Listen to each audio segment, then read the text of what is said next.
ഇപ്പോൾ നൽകാൻ കഴിയുന്ന ഒരു പ്രധാനപ്പെട്ട വാർത്ത പോപ്പുലർ ഫ്രണ്ടിന്റെ രാഷ്ട്രീയ സംഘടനയായ എസ്ഡിപിഐയുടെ ദേശീയ പ്രസിഡന്റ് MK ഫൈസിയെ ED അറസ്റ്റ് ചെയ്തിരിക്കുന്നു എന്നുള്ള ഒരു വലിയ വാർത്ത തന്നെയാണ്. ദില്ലി വിമാനത്താവളത്തിൽ വെച്ച് ഇന്ന് പുലർച്ചെയായിരുന്നു അറസ്റ്റ് ചെയ്തത്. കള്ളപ്പണം വെളുപ്പിക്കലുമായി ബന്ധപ്പെട്ടാണ് അറസ്റ്റ് എന്നാണ് പുറത്തുവരുന്ന വിവരം. 2009 രൂപീകരിച്ച രാഷ്ട്രീയ പാർട്ടിയാണ് SDPI. എന്നാൽ തങ്ങൾക്ക് പോപ്പുലർ ഫ്രണ്ടുമായി യാതൊരു ബന്ധവുമില്ല എന്നും തങ്ങളൊരു സ്വതന്ത്ര സംഘടനയാണ് എന്നുമാണ് SDPIക്കാർ നിരന്തരം പറയുന്നത്. ഏതായാലും പോപ്പുലർ ഫ്രണ്ടിന്റെ നിരോധനത്തിന് പിന്നാലെ SDPIയും നിരോധനത്തിന്റെ ഭാഗമാകും എന്നുള്ള വാർത്തകൾക്ക് ബലം പകരുന്ന രീതിയിലേക്കാണ് ഇപ്പോൾ കാര്യങ്ങൾ പോകുന്നത്.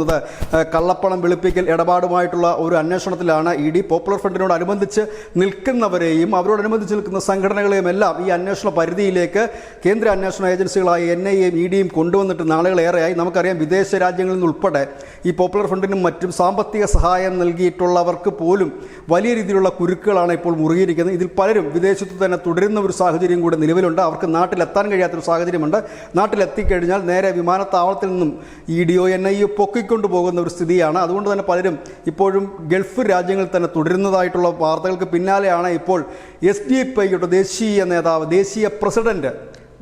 SDPIയുടെ ദേശീയ പ്രസിഡന്റ് MK ഫൈസിയെ ED അറസ്റ്റ് ചെയ്തിരിക്കുന്നത്. News desk news India Malayalam.